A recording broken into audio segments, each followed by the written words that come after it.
साथियों, किसान आंदोलन का ये चौथा वीडियो है और इस वीडियो के अंदर अब हम जो वर्तमान में जो मीडिया है, मीडिया का क्या भूमिका है उसके बारे में चर्चा करेंगे।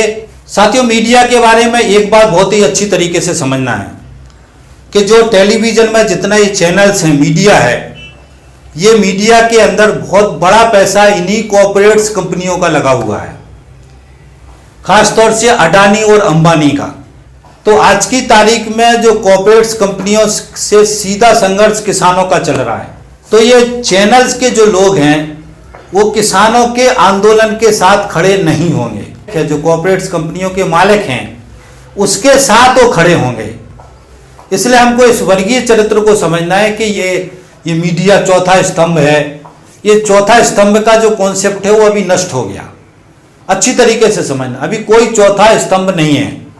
आज की तारीख में मीडिया जो है वो एक बिजनेस है, धंधा है, और जो उसको धंधा देता है उसकी वो बात करता है।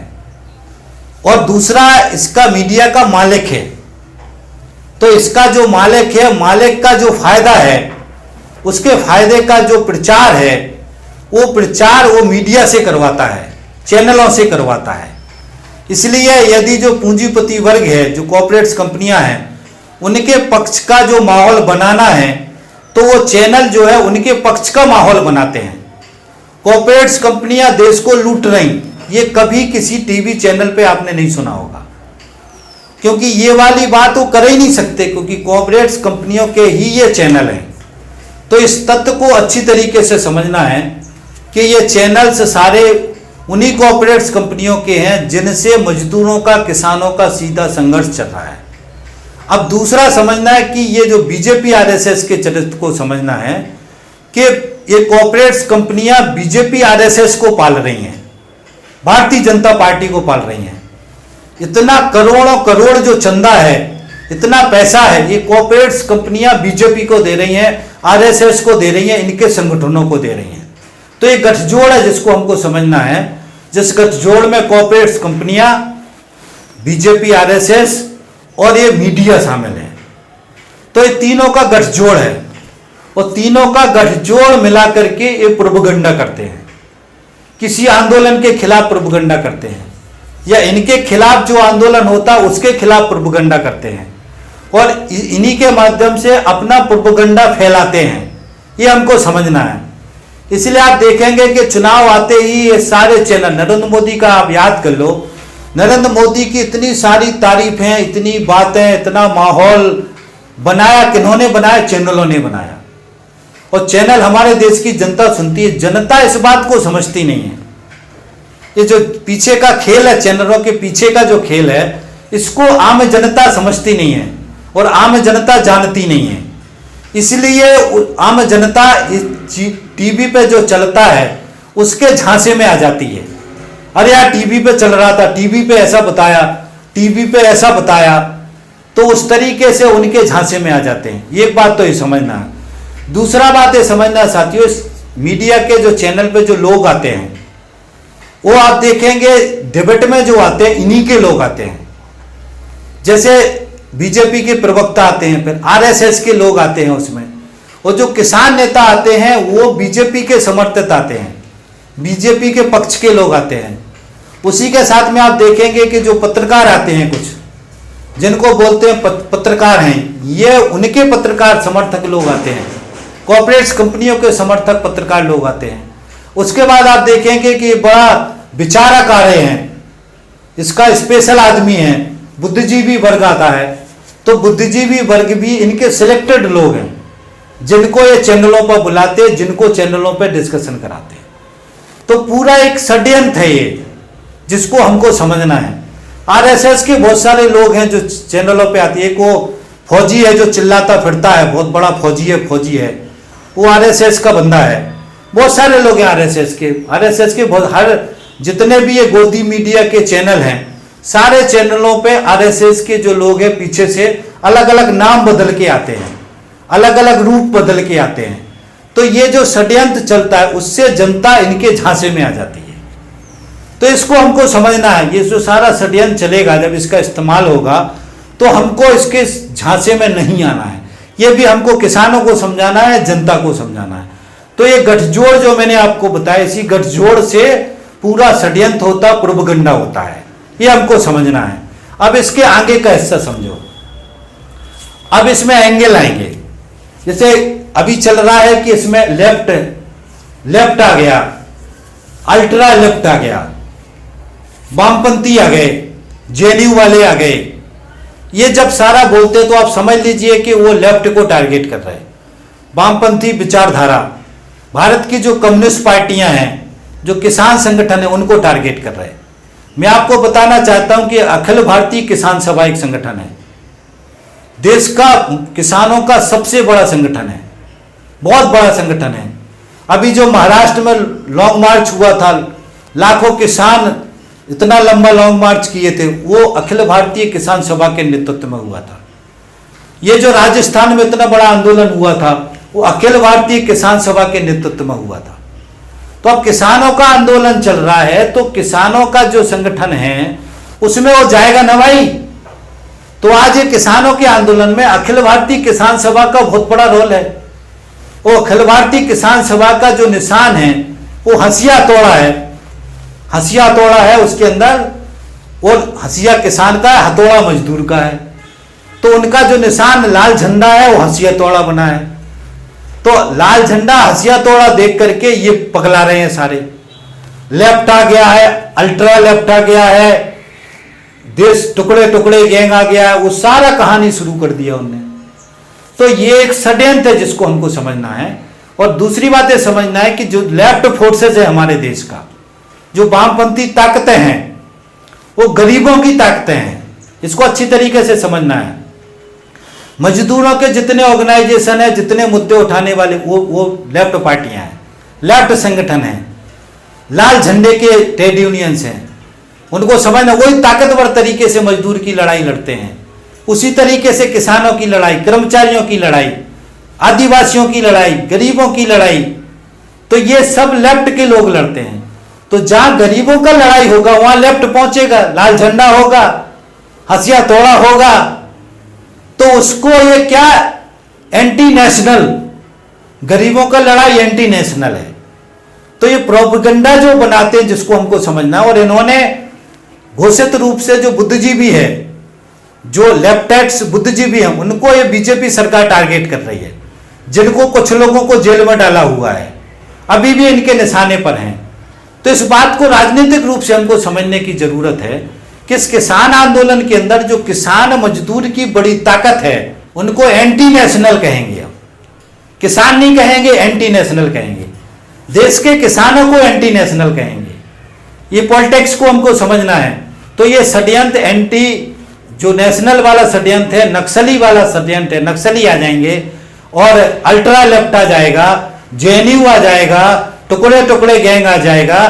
तो ये सारा षड्यंत्र चलेगा, ये हमको समझना। एक पक्ष है जो चलेगा, पक्का चलेगा, और ये चालू हो गया है। और इस षड्यंत्र में तिकड़ी काम करती है।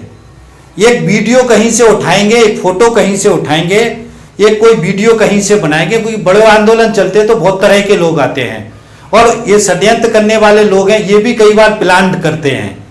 तो उसके बाद से उस वीडियो को चैनल पे लाएंगे और चैनल से फिर षड्यंत्र करेंगे।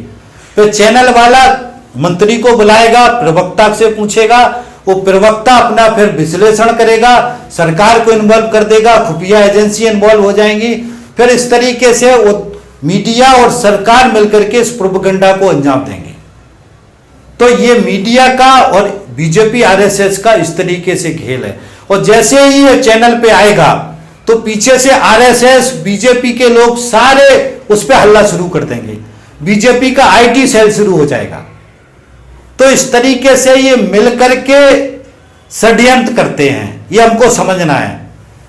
ट्विटर पे ट्रेंड करते, कुछ भी ट्रेंड करवा देंगे, इनका पूरा गैंग है उसके ऊपर। तब कि ये सच्चाई नहीं है, ये हमको समझिए साजिश है, ये षड्यंत्र है। तो मीडिया का, सरकार का, बीजेपी आरएसएस का जो षड्यंत्र है उसको हमको समझना है।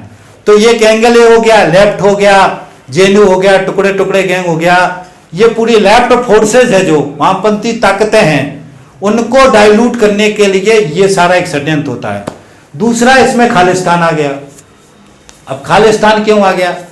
क्योंकि इसमें सरदार इन्वॉल्व है, सिख इन्वॉल्व है, पंजाब इन्वॉल्व है, तो उन्हें खालिस्तान आ गया।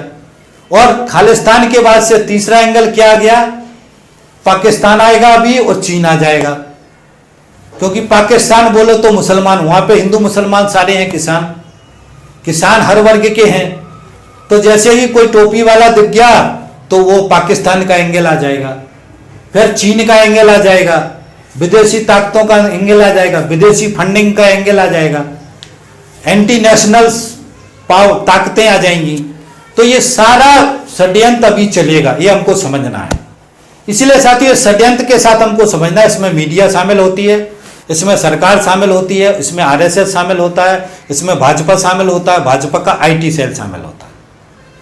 ये सारे लोग मिलकर चलाते हैं। इसलिए हमको ये समझना है कि जब भी इस तरीके का षड्यंत्र चले तो देश की जनता को ताकतवर तरीके से उसको नकारना है, उसको विफल करना है। और देश के किसानों को समझना है, देश की जनता को समझना है, देश के यूथ को समझना है कि षड्यंत्र जब टेलीविजन पर चलेंगे तो इसको हमको सच नहीं मानना है, ये मानना है कि ये षड्यंत्र चल रहा है। षड्यंत्र को षड्यंत्र मानना है, षड्यंत्र को सच नहीं मानना है, ये हमको अच्छी तरीके से समझना है। तो ये तो साथियों ये है, ये एंगल है जिसको हमको ध्यान रखना, ये चलेगा। एक चीज और आएगी साथियों, अभी ये देश के कुछ नकली किसान संगठन खड़े होंगे। अभी खेल शुरू हो गया, कुछ ऐसे किसान संगठन है जिन संगठन का कोई मतलब नहीं है, जिनकी कोई ताकत नहीं है, जिनका कोई नाम नहीं है, उसके कुछ लोगों को पकड़ के लेके आएंगे। और अभी इनका जो आरएसएस का जो किसान संगठन है उसके कुछ लोगों को सामने लेकर के आएंगे और उसको अभी उन्होंने मीटिंग में भी बुलाया है। अभी जो चर्चा हुई है उसमें आरएसएस के जो किसान संगठन है जुड़े हुए लोग हैं वो भी उसमें शामिल गए, तब कि उनका आंदोलन में कोई भूमिका नहीं है उस रूप में। तो ये षड्यंत्र भी चलेगा, ये गुट भी जनरेट करेंगे जो किसान के रूप में आएगा और ये प्रचार करेंगे कि किसान तो तैयार है, जो कल से शुरू हुआ है किसान तो तैयार है, मगर कुछ लोग किसानों को बहका रहे, बरगला रहे हैं, उनको गुमराह कर रहे हैं। ये एंगल भी साथ में आएगा। किसानों को कोई नहीं गुमराह कर सकता, कोई नहीं उनको बहका सकता, मगर ये एंगल भी बनेगा। कुछ किसान नेताओं को लेके आएंगे, कुछ लोगों को पकड़ टेलीविजन पे भी बिठाएंगे। हम तो तैयार हैं, किसान भी तैयार है, देश का किसान तैयार है, मगर कुछ लोग हैं जो देश विरोधी ताकतें हैं, देश को अस्थिर करना चाहते हैं, ऐसी ताकतें हैं जो दिल्ली में बैठी हैं। इस तरीके का माहौल भी जनरेट होगा जिस माहौल के झांसे में हमको फंसना नहीं है। तो ये सारा होगा साथियों, और ये सारे को लड़ते हुए हमको आगे बढ़ना होगा। ये सारे को लड़ते हुए जब आगे बढ़ेंगे, सबको हम नष्ट करते हुए, इस जाल को तोड़ते हुए, इस जाल को काटते हुए जब आप आगे बढ़ेंगे तब हमको जीत मिलेगी। इसलिए ये किसान आंदोलन का जीत आसानी से नहीं मिलेगा। और किसान आंदोलन के बाद में मजदूरों के कानून पारित करके रखे हैं उन्होंने 4 संहिताएं, वो लोकसभा राज्यसभा में पारित हो गई, राष्ट्रपति के साइन होना है, ये ट्रायल चल रहा है। अगर वो किसानों के काले कानून लागू करने में सफल हो गए तो उसके बाद से मजदूरों के काले कानून लागू होने वाले हैं। उसके बाद से मजदूर का, किसान का जिंदगी बर्बाद हो जाएगा, देश के नौजवान का जिंदगी तबाह हो जाएगा और पूरी तरीके से देशी विदेशी कॉर्पोरेट्स कंपनियों के कब्जे में हमारा देश हो जाएगा और हमारा पूरा जीवन, हमारा अताय शोषण होगा, हमारे बच्चों का शोषण होगा, बहुत बुरी दुर्दशा होगी। इसलिए इसको बचाना है हमको। किसान के जो आंदोलन है, किसान का जो ये पूरी लड़ाई है, यदि हम इस लड़ाई को बचा पाए, किसान के आंदोलन को बचा पाए, इन कानूनों को रद्द करा पाए, उसके बाद सरकार को मजदूरों के कानून को लागू करना मुश्किल होगा। यदि ये कानून ये लागू कर लिए उन्होंने तो मजदूरों के कानून भी लागू होंगे, ये पक्का है, ये सुनिश्चित है और आगे बहुत बड़ा संकट आएगा। तो साथियों इस बात को हमको समझना है, ये खतरा खाली इतना छोटा नहीं है, ये खतरा बहुत बड़ा है। ये खतरा हमारे देश के ऊपर है, देश के ऊपर कब्जा करने का खतरा है। ये खाली किसान का लड़ाई है बोल के नहीं मानना है। ये किसान का लड़ाई जो हो रहा है, इसके पीछे असल लड़ाई कॉर्पोरेट्स, देशी विदेशी पूंजीपति जो लुटेरे हैं उनका और देश की जनता का है। और ये नरेंद्र मोदी की सरकार शिखंडी के रूप में बीच में खड़ी है और ये देसी विदेशी कॉर्पोरेट कंपनियों के साथ खड़ी है, उनके साजिश और षड्यंत्रों के साथ खड़ी है। आरएसएस उनके साजिश और षड्यंत्रों के साथ खड़ा है। ये हमको साथी समझना है। इसलिए साथियों, जो मीडिया का रोल है इसको हमको समझना है। और मैं ये कह रहा हूं कि एक चैनल है जिसको आप देखें, वो एनडीटीवी, रवीश कुमार का जो प्राइम टाइम आता है 9 बजे, उसको जरूर सुने रोजाना। एनडीटीवी के जो प्रोग्राम्स है शाम को, उनको जरूर सुने। उसके अलावा कुछ ऐसे चैनल हैं जिनको मैं घोषित रूप में कह सकता हूं, जिसमें जी न्यूज है और भी ऐसे कुछ चैनल हैं जिन चैनलों को देखना बंद कर दें। इनका काम बहुत ही देश के अंदर आग लगाना, गरीब की लड़ाई को कमजोर करना, गरीब के मुद्दों को भटकाना, बहुत ही अराजकता पैदा करना। ये खुले रूप से जो गोदी मीडिया के चैनल है उनको देखना बंद कर दें, क्योंकि वहां सब कुछ प्लान से प्रायोजित तरीके से चल रहा है। उस जाल में हम ना फंसें। उससे अच्छा है कि हम उन चैनलों को देखना ही बंद कर दें। अगर हम चैनलों को देखना ही बंद कर देंगे तो चक्कर में फंसेंगे नहीं। तो ये साथियों समझ है जिसको हमको समझना है। देश को बचाना है, देश की मजदूर किसान को बचाना है, हमारी भारत माता को बचाना है, भारत माता के संसाधनों को बचाना है, सब कुछ बचाना है। तभी देश बचेगा, तभी हमारा जीवन बचेगा, तभी हमारे बच्चों का जीवन बचेगा, तभी हमारी खेती बचेगी, तभी हमारी नौकरी बचेगी। ये सब चीजें साथी समझना है। तो मुझे उम्मीद है कि जो ये मैंने षड्यंत्र हैं बताए हैं इसको आप समझ पाएंगे। आरएसएस का बीजेपी का षड्यंत्र समझ लेना। फिर से कह दे रहा हूं, आरएसएस बीजेपी देसी विदेशी कॉर्पोरेट कंपनियों के पालतू लोग हैं। पालतू शब्द ठीक नहीं लग रहा, माफी चाहता हूं, मगर मैं कह रहा हूं पालतू लोग उनके लिए काम कर रहे हैं, उनके लोग हैं, ये समझ जाओ। ये हमारे देश के लोग नहीं, ना कोई राष्ट्र के लोग हैं, ना कोई राष्ट्रवादी हैं। ये सिर्फ देसी विदेशी कॉर्पोरेट कंपनियों के लोग हैं जो नंगे रूप में उनके लिए काम कर रहे हैं। आज हम समझ सकते हैं, इतने दिन तक हम आरएसएस को नहीं समझ पाए होंगे, मगर आज हम समझ सकते हैं। जो स्वदेशी कहता था 100% विदेशी, पूरा देश को बेचे दे रहे हो, पूरे देश के संसाधनों को, देश को देसी विदेशी पूंजीपतियों को बेचे दे रहे हैं। ये हमको समझना है, ये इनके चरित्र को समझना है। मुझे उम्मीद है कि आप इस चरित्र को समझेंगे और देश के साथ खड़े होंगे, देश की जनता के साथ खड़े होंगे। तो साथियों, अब मैं इस वीडियो का यहीं खत्म करता हूं और उम्मीद करता हूं कि जो मैंने सारा आपको समझाया है इसको आप समझ पाएंगे और इसको समझ करके इस किसान आंदोलन को सहयोग करेंगे, किसान आंदोलन को आगे बढ़ाने में सहयोग करेंगे, किसानों को, देश की जनता को जागरूक करने में सहयोग करेंगे, सही मुद्दों को देश की जनता के सामने लाएंगे, झूठे मुद्दों का पर्दाफाश करेंगे। आरएसएस के, बीजेपी की आईटी सेल के जो षड्यंत्र फैलेंगे उनको आप नाकाम करेंगे। इसी आशा उम्मीद के साथ मैं अब इस वीडियो को खत्म करता हूं और आपसे निवेदन करता हूं कि इन वीडियो जो मैंने बनाए, जानकारी के वीडियो ज्यादा से ज्यादा शेयर करवाएं, पूरे देश की जनता के पास, देश के नौजवानों तक इस वीडियो को शेयर करवाएं। ये आपकी जिम्मेदारी है, ये हम सबकी जिम्मेदारी है। और साथ में निवेदन है कि हमारा चैनल जो है उसकी प्ले लिस्ट में बहुत सारे वीडियो हैं, मजदूरों के हैं, किसानों के हैं, हमने एक दर्शन की सीरीज भी बनाई है, आरएसएस के बारे में भी हैं, आरएसएस के राष्ट्रवाद के बारे में हैं, बहुत सारे वीडियो हैं। उनको आप जाके प्ले लिस्ट में सुने और जो वीडियो आपको अच्छे लगते हैं उनको शेयर करवाएं ताकि हम देश को बचा पाएं, ज्यादा से ज्यादा शेयर कर पाएं। और अंत में निवेदन है कि हमारे चैनल को भी सब्सक्राइब कर लें ताकि आप हमारे साथ जुड़ जाएं। हम बहुत सारे वीडियो बनाएंगे इस तरीके, बहुत सारी जानकारी आपको देंगे ताकि ये सारी जानकारी आपको मिल सके। इसके लिए चैनल को सब्सक्राइब कर लें। मुझे उम्मीद है कि मेरी बात को आप समझेंगे, वीडियो शेयर करवाएंगे, सब्सक्राइब भी करेंगे और इस आंदोलन को समर्थन करेंगे। इसी आशा उम्मीद के साथ मैं अपनी बात खत्म करता हूं। थैंक यू साथी, धन्यवाद, थैंक्स। मिलते हैं अगले वीडियो।